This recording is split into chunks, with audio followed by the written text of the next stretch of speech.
Hello and welcome to Leagues Behind, the Arena Gauntlet League's official vodcast that looks back at previous tournament offerings and analyzes whether they were, completely, absolutely on the mark and unimpeachable, or whether, on the other hand, they were completely impeachable and would need to be revised or changed in some substantial way if we were to run them in the modern era.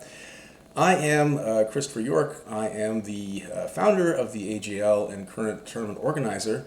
And with me today, we have as a very special guest, league committee member Jordan M., who also, non-coincidentally, coincidentally to us being the LC, but non-coincidentally to being on the show, won the tournament. This was one for the books. So welcome, Jordan. I'm looking forward to our conversation about Phyrexia, All Will Be One. Yeah, thanks for having me. Yeah, looking forward to it too. So let's do some history first. This was a league that comes to us from 2023, early 2023, February, I believe. And this had 75 players. So we're not quite at, 2025 numbers yet. We're about halfway or a third of the way there. And I remember at the same time, this felt like a big league, and it felt like there were big feelings about the set and big feelings about the tournament. So let's start off in the shallow end of the pool. What can you tell us about Phyrexia All We Want as a format, and then maybe how we, as a community, responded to it in tournament form? Yeah, so one was in incredibly divisive format, I would say. Some would maybe say hated. Yeah. I, for one, actually quite enjoyed it. So the format itself was sort of centered around the poison mechanic. Yes. Although in this set it was called toxic, and there were some small changes. But the key thing to note is that games would end if someone got to 10 poison counters, which often translated to, you have sort of 10 life rather than the usual 20. And certain Um, cards would change when you got the three poison counters, right? The so-called corrupt mechanic. yes. And that'll be important for the league design. Uh, but yeah, so you have this format that's like around, this toxic mechanic, and creatures are sort of smaller but maybe evasive and are getting in for little like chip points of damage that end up being more consequential because of this sort of 10 poison counter limit. Um, but I found games to be, it was a pretty fast format, Oh yeah. and uh, games like just the decisions you made in early turns mattered a lot, and these sort of like aggro v aggro matchups of like, are you racing, are you trying to be defensive, are you trying to be offensive, Yeah. um, sort of a lot of decisions to be made, and you had to make correct decisions very quickly. You didn't have time to sort of to come back really. I'm assuming that most people watching this are going to be enfranchised Magic the Gathering players, and more specifically than that, enfranchised league players, right? So we have a subsection of a subsection of the general population looking at this, but still, some people who love Magic and love League might not know a lot about Poison. So Poison is an alternate win con mechanic for Magic the Gathering, and it comes to us all the way back, I believe, from Alpha on a Scorpion that gave you one poison counter. It was a 1/1 Yeah. creature for 3 mana, and I think it was the only poison counter giving creature in Magic for years and years and years. And this is why it was so feared, because it can end the game in half the time, right? Normally you need to do 20 damage and then the game's over. This is like 10 poison counters. Well, that's I only have to get in 10 times with my Scorpion, and then the game's over. So they treated it with kid gloves the first time out. It was kind of a novelty, right? It was a design space that they carved out, and they kind of left a rope around it saying, tread carefully here in this space. But then, and we had a few other poison creatures throughout time, but then Phyrexia all we want is like every second creature it has toxic, grants poison counters, and all of a sudden, you get into this critical mass where, as you say, if every creature has poison, then the games only last half as long. And I think for some people, they're only half as fulfilling. Now, for those who don't know your reputation on the server, you're one of our spikier customers as a player, right? And this is one of the spikier sets. So it's not surprising that you're coming out Yes. in defense of this divisive mechanic, right? Now, how did we take this controversial set and turn it into a league? Can you run us through the basic rules of the league?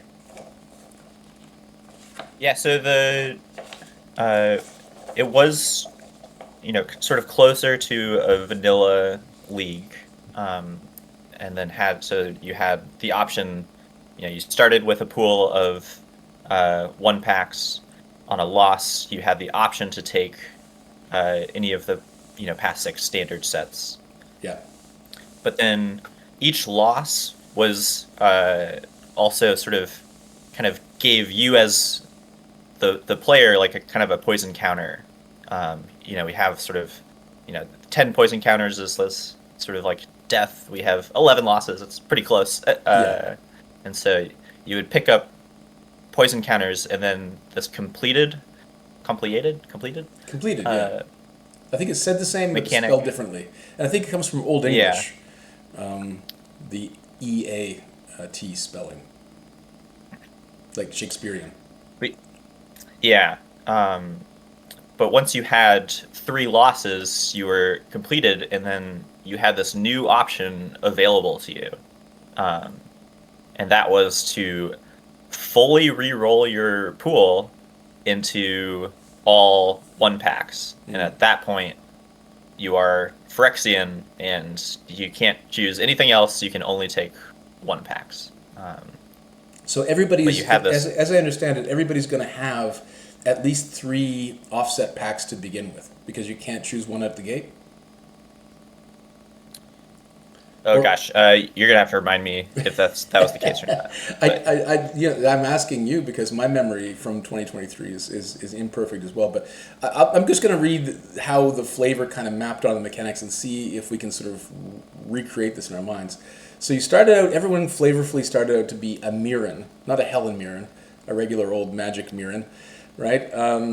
So Yeah. at the beginning of the tournament, you can open punch packs from any standard legal set. I guess that would include Phyrexia, all will be one at the time, right? So you could just maybe add more all will be 1 packs. That seems to fall in line with regular league design. Although looking back on it, I think we probably should have made people pick offset, because a lot of the mechanic or a lot of the drama of the league was like, when will you become a Phyrexian? Everyone will become a Phyrexian, or most people will by the end of the tournament. We'll talk about that later Yes. on. And become a Phyrexian, right? So in the Phyrexian mechanic, when you become a Phyrexian, whether by choice after 3 losses when you're corrupted, or after 10 losses when you're completed, your entire pool gets rerolled with just Phyrexia, all will be 1. So I feel like that mechanic would have that's right, yeah. would have been more dramatic if we had forced people to pick at least 3 sets off of Phyrexia, all will be 1. But Yeah, and 1 was itself very parasitic. parasitic. Is a very parasitic format.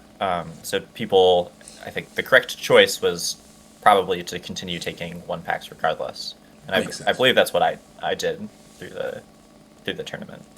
Yeah, yeah, absolutely. Yeah, Yes, so, so- they were all sort of like power multipliers, right? Every card with toxic makes every other card with toxic better, because you're getting closer to that magic 10 poison counters where the game ends, right? And even some of the other sort of color combinations, like blue-white was very much about like artifacts, and like it wanted a critical mass of artifacts, and so even that was a little parasitic. Yeah, I guess you could go back or to just- Brothers War, which was a recent offering at the time. I think it was the set Yeah, that just there were- preceded All Will Be One. Yeah. But then oil counters was another uh, Yes. mechanic, and that was so like red green was one of the stronger archetypes, and that wasn't as much toxic as it was sort of it's kind of like oil counters and proliferate and just sort of big creatures as opposed to the small toxic stuff.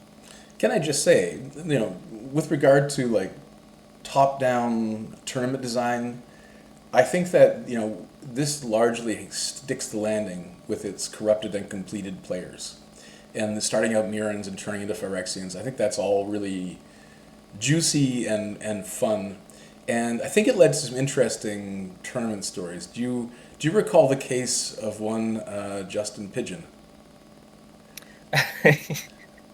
I mean, I was he the only person not to reroll, That's or correct. Yeah, he was the only yeah, player to enter the finals without turning into a Phyrexian. He never yeah. he never flipped the switch. I think he started off with a pool that he just really liked and was doing well for him. He never hit the Oh, and critical amount of losses where he had to re-roll. I think he took Neo, right? Maybe he had like he took a bunch of Kamigawa packs. I feel like that was kind of his deck. I think he was very much like not corrupted or like completed it and let he was you know sort of like single bastion of non all will be one It's a great decks. story beat, right? Because it's kind of like a horror movie. People around you are dropping. He's the hero of the story that survives the tournament without being corrupted and turned into a Phyrexian. So I think that's an interesting, like, emergent story beat that comes out of this tournament rule set. And yeah, really flavorful, really exciting moment, and surprising. We couldn't have planned this in advance, right? But just the way that it Yeah. turns out, it's just some great emergent storytelling. So I'm on board for that. Maybe the one thing that I would have fixed flavor wise again would be to, you know, make people shop offset a little harder in the beginning, because we know that in the end, 99.9% of the players or whatever are going to be Phyrexian. So maybe we can push a little harder Yeah. into offset packs to kind of weaken. I mean, we know how strong Phyrexia All We Want is in retrospect. We probably should have, as a league committee, which you were not a member of at the time, if memory serves, right? Maybe we could have, weakened the sauce a little bit more to give people a more enjoyable tournament experience. Because I remember that a lot of the feedback was, well, this is, if I don't start with the right opening packs, I'm just dead, and there's no chance for me to come back. There's a lot of hopelessness, and which is appropriate for the setting, Yeah.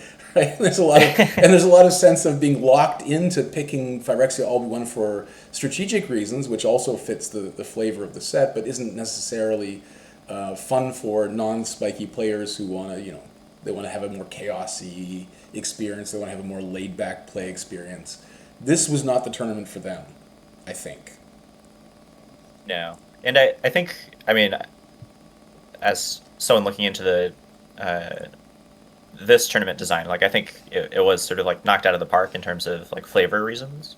And I think if you go through the feedback, there are some like most of the negative feedback is about the format.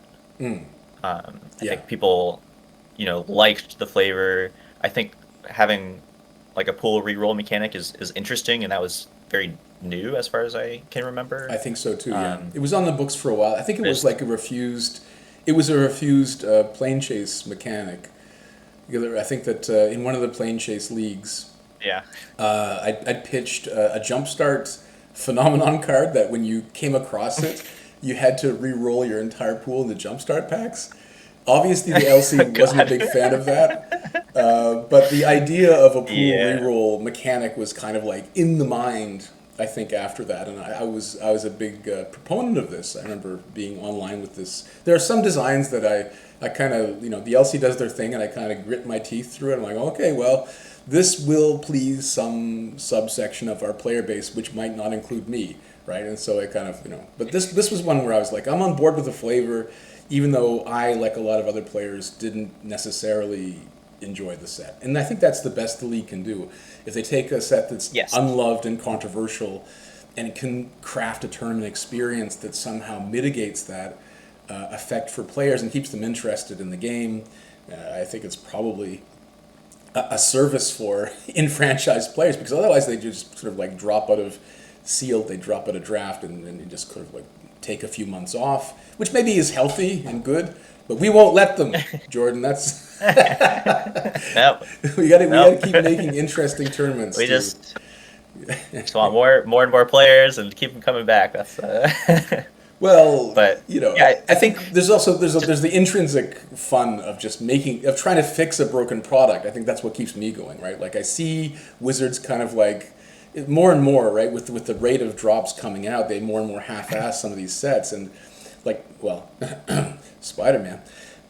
so yeah, we'll see with Spider-Man what happens. but people already, But right? People were negative about the set. They saw the league rules and started signing up pretty much in mass relatively quickly, right? So I think that there's a bit of faith, there's a bit of trust that we've, I think, rightly built up and established over time to say like even if I don't like the set, and even if Wizards just kind of half-assed it and shipped it out the back door, you know, we'll stick around and see what you guys do with this set tournament-wise, which I think is great. yeah, and I mean for most sets, I stopped drafting on Arena well before the end of League, so you know League has to have some a bit more interest, and there's also like the community aspect too, and the Mm-hmm. tournament aspect that helps keep people around. Yeah, Um, but I do want to talk about the like role of the pool reroll, sure. where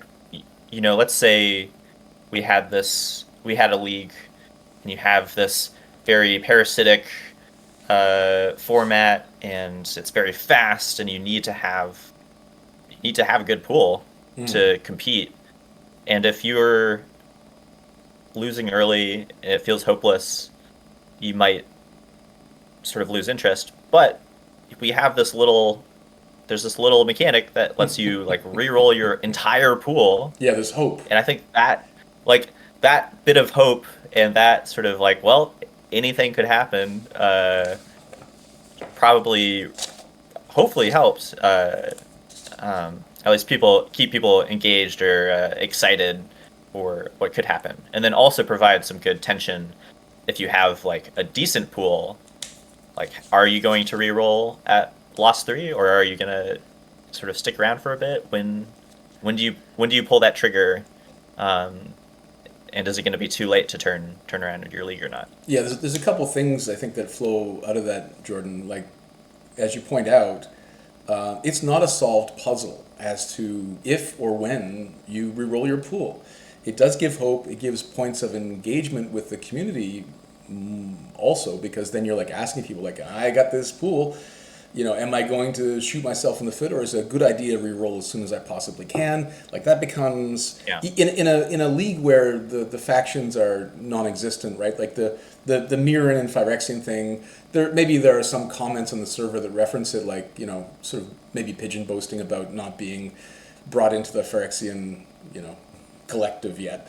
But that's mostly a non-starter, right? Because it's not a real faction set. So what are the reasons for people to talk to each other, right? And I think that most leagues need some sort of like talking points or points of engagement. It's this unsolved and maybe unsolvable puzzle of if and when to re-roll each and every individual pool. And again, like I think the fact that it's unsolvable, really, because it's like a mystery box. You don't know what you're going to open, right? It Yeah. could be like, oh Jesus, why? And it's irreversible, right? So like, if you throw away it's the devil you know or the devil you don't, right? Like, are you going to instantly regret it and bemoan it? If so, that's also kind of a talking point and a memory that you'll have from that league, I think. So all this stuff is Yeah. just really, really good tournament design, I think. So, like looking back at this as tournament design, would you change anything, or would you run it back? And if so, what kind of set would you run it back for? Like, how would you want to reskin or redesign this? Yeah, so I guess I'll talk a little bit about this idea of forcing people offset Hmm. early, so before people are corrupted.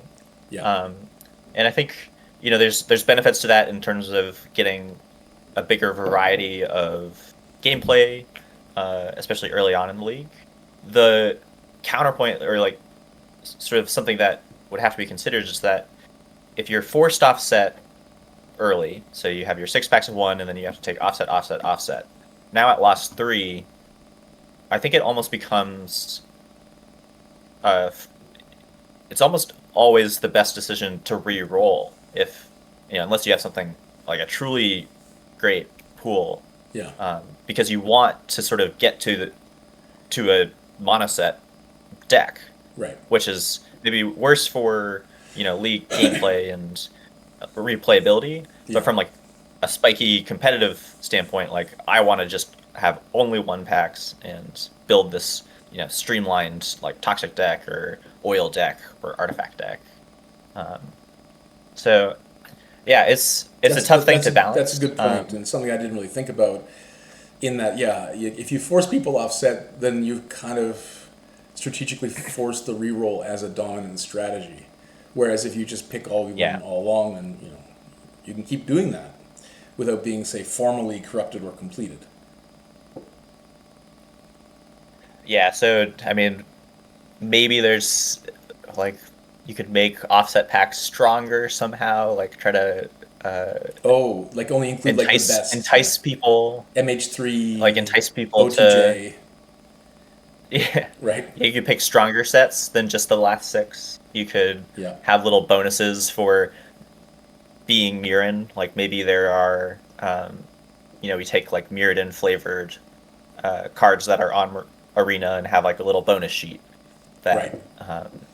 Every match you win as a So as long as Mirren, you get like a bonus card, and that's yeah, little something to keep you in the faction. yeah.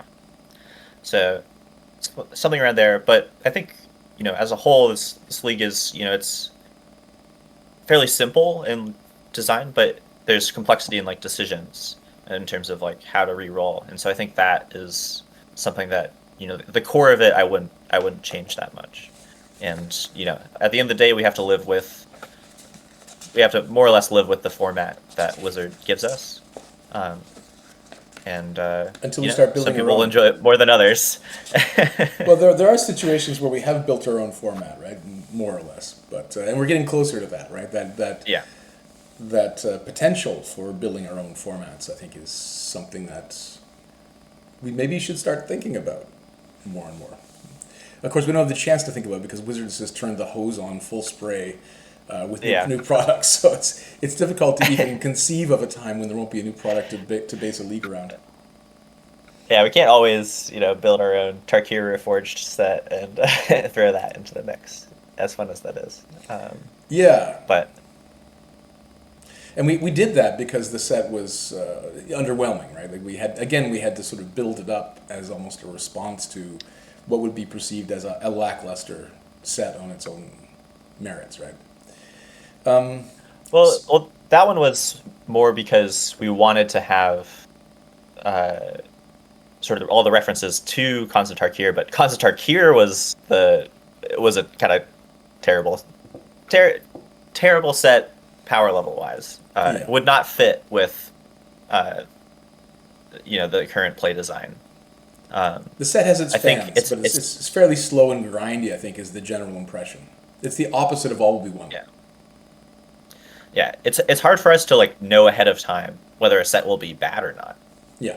Like we're working off of spoilers, and that's going to be an imperfect science. I think with Spider-Man, there's lots of it's a smaller set. There's all this stuff, and so that's why we've added in all this sort of like extra cards to the packs themselves to sort of like build that out. And like that's a good reason to do it is if we think the set itself like we couldn't just draft a bunch of Spider-Man packs because you just see the same cards over and over again.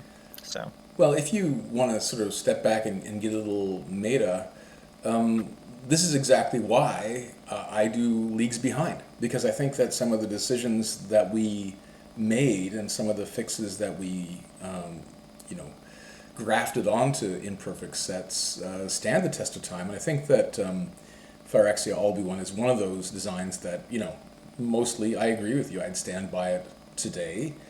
If I had a bunch of old Phyrexia All-Be-One packs lying around, I'd run it in person. It would work probably just as well in that condition. So yeah, I think that this is one of those sort of happy moments where the choices are defensible after the fact, which I wouldn't say for every tournament we've knocked it out of the park quite like this. I think it's memorable. Anybody who was around, I think, for this tournament remembers it. Maybe not fondly, again, because of the set.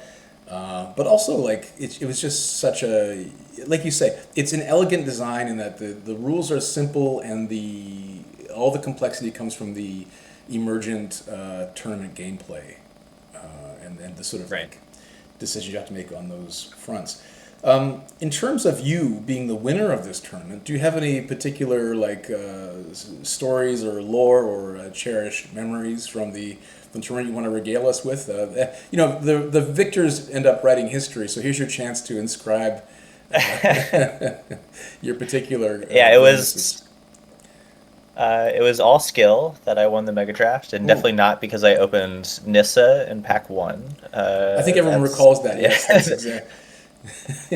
But so I faced off against Raphael uh, in the finals, and his deck had three of like one of the strongest cards in the set. It was this card called Miglaw's Maze Crusher. It was like this Oh, oh yeah, Gruul, yeah. and The name still brings fear. yeah, incredibly strong. And I think I saw like one copy in all our games in the finals, and then afterwards, one of my friends messaged me, and it was like, by the way, Roth had three of this bomb rare, and Maybe you were better so not knowing that, dodged. right? It might have been a morale. It might have been a morale.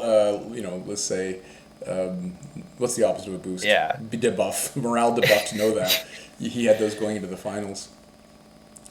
yeah. I mean, maybe it would have changed how I played, or maybe I would have been more defensive to my detriment. Sometimes you just gotta play like they don't have it, and Yes, exactly. but So what did Nissa do for you in that tournament? What did Nissa bring to the table for you? Were there any sort of like key plays?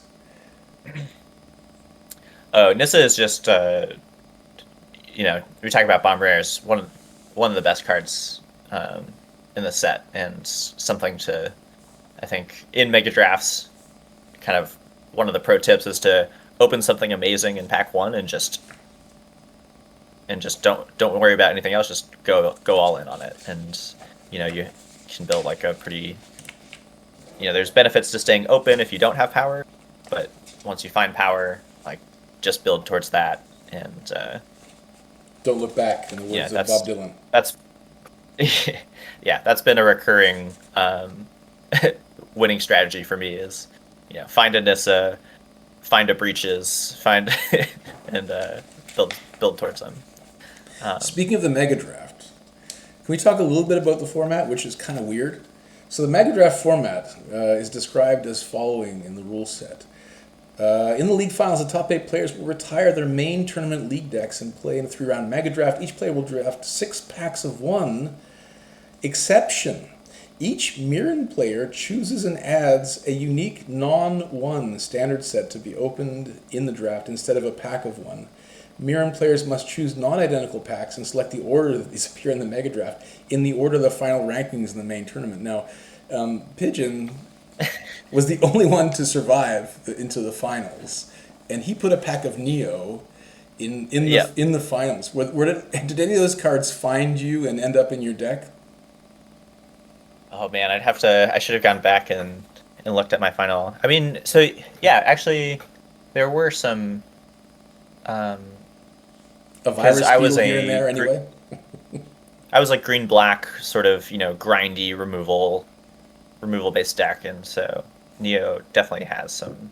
There's some like pretty good removal spells, and I'm trying to think of any threats that I got.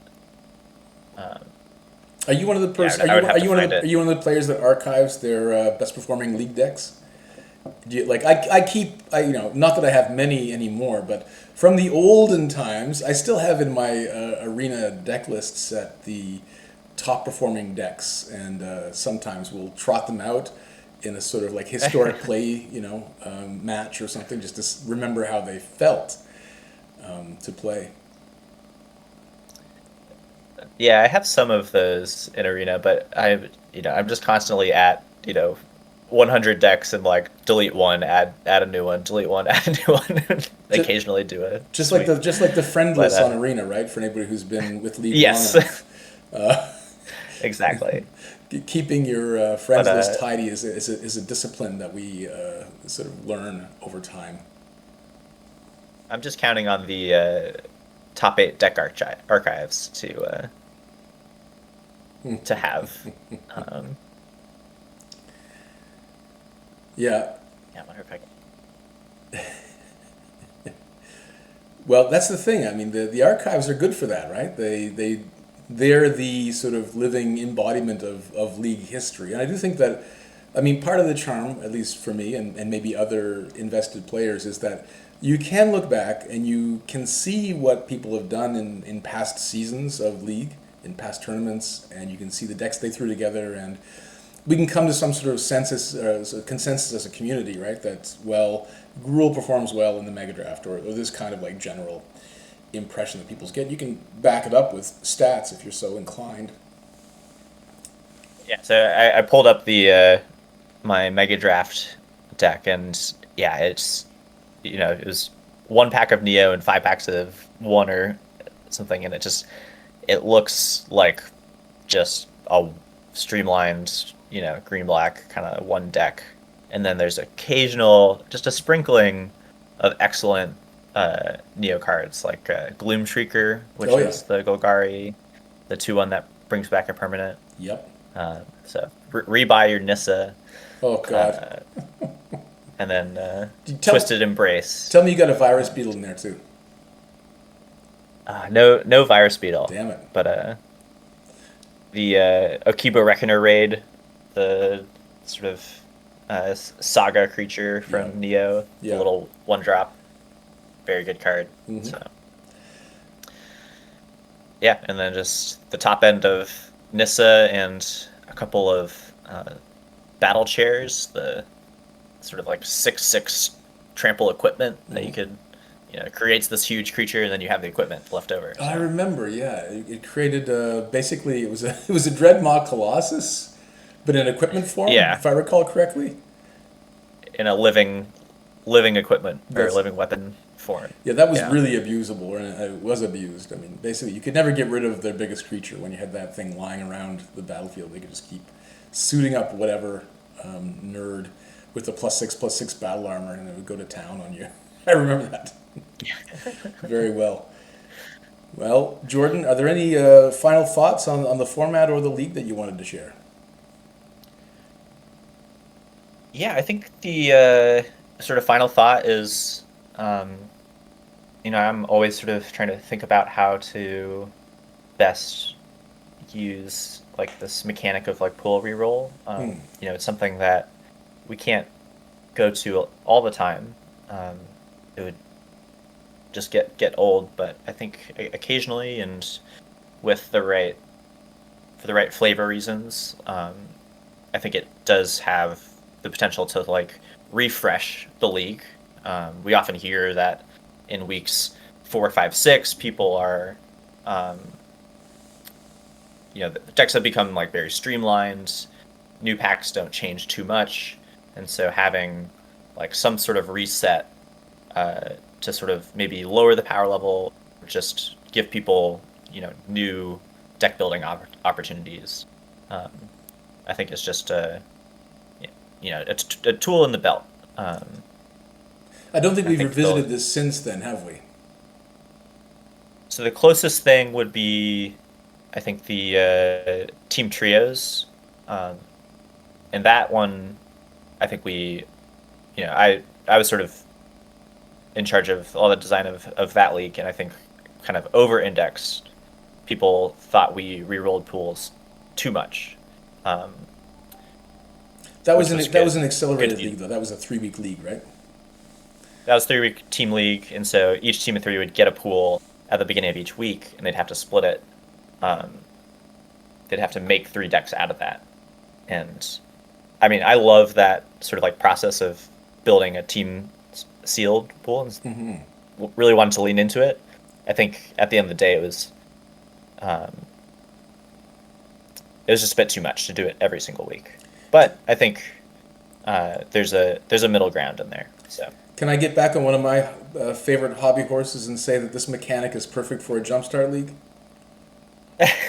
Right. So every match you get every match you get a new jumpstart pack, right? And you just throw them together and you just play it. There's no deck building, right? So it's perfect for that.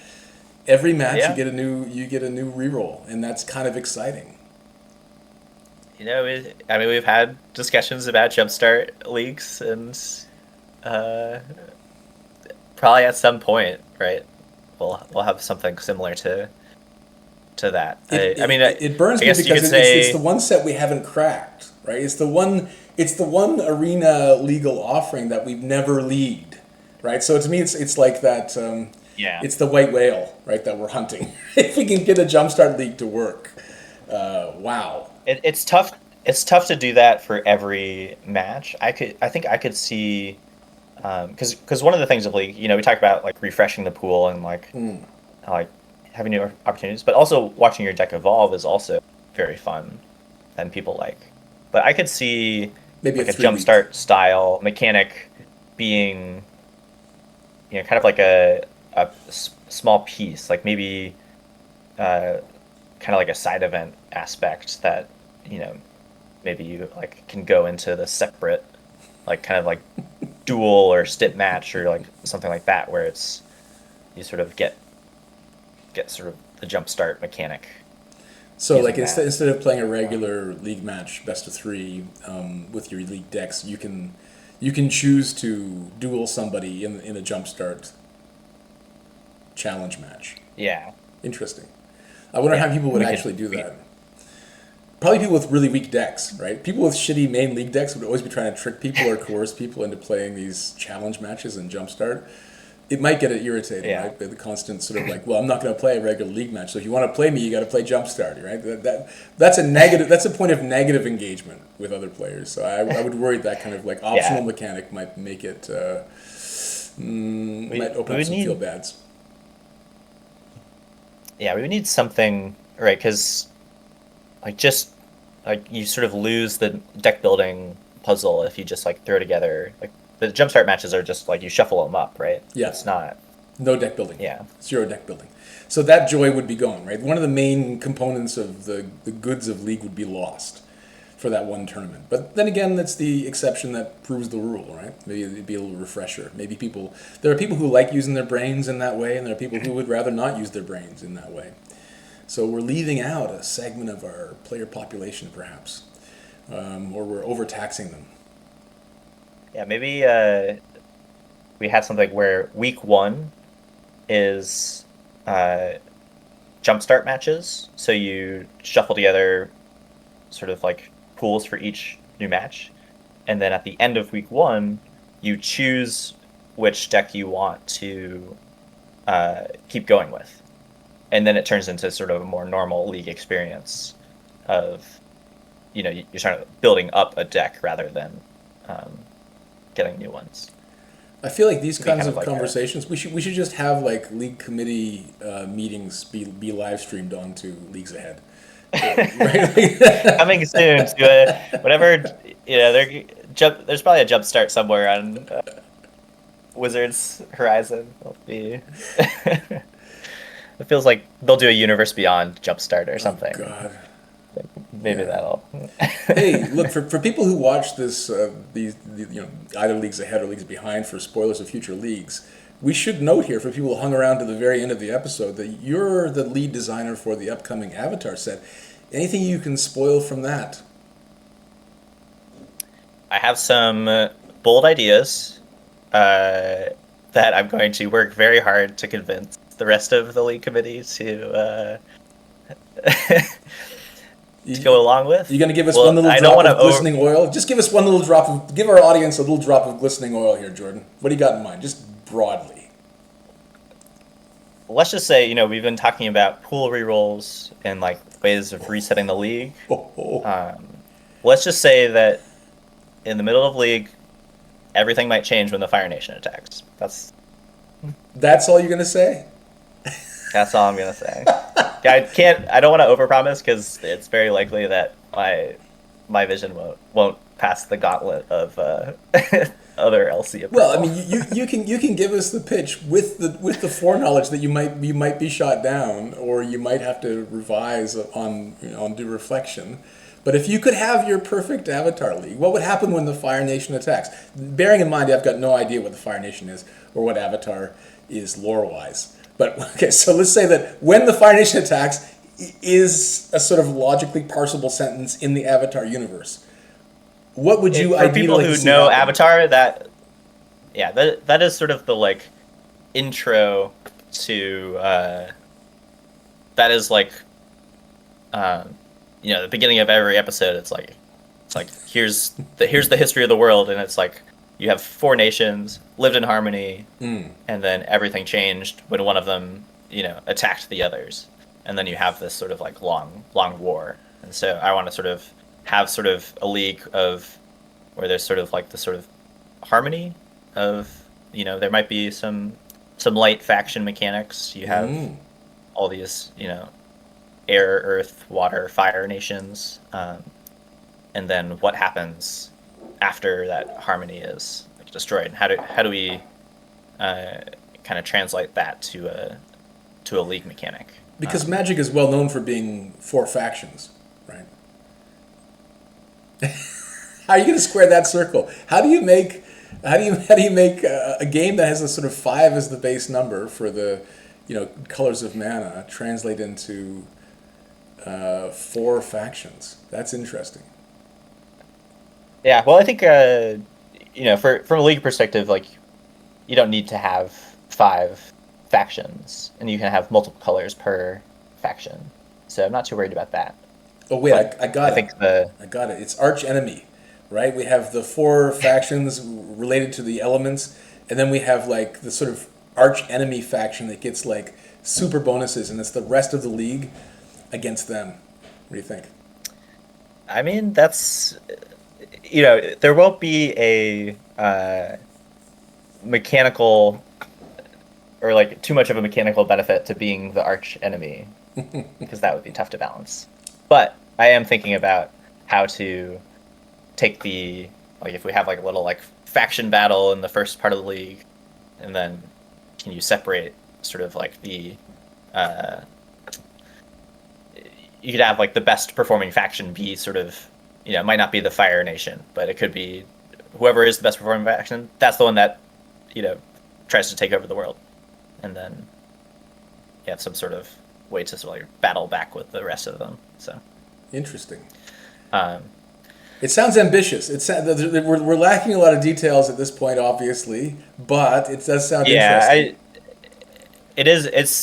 It's very much a sort of I have a concept, the details themselves, and that's why I'm being pretty vague.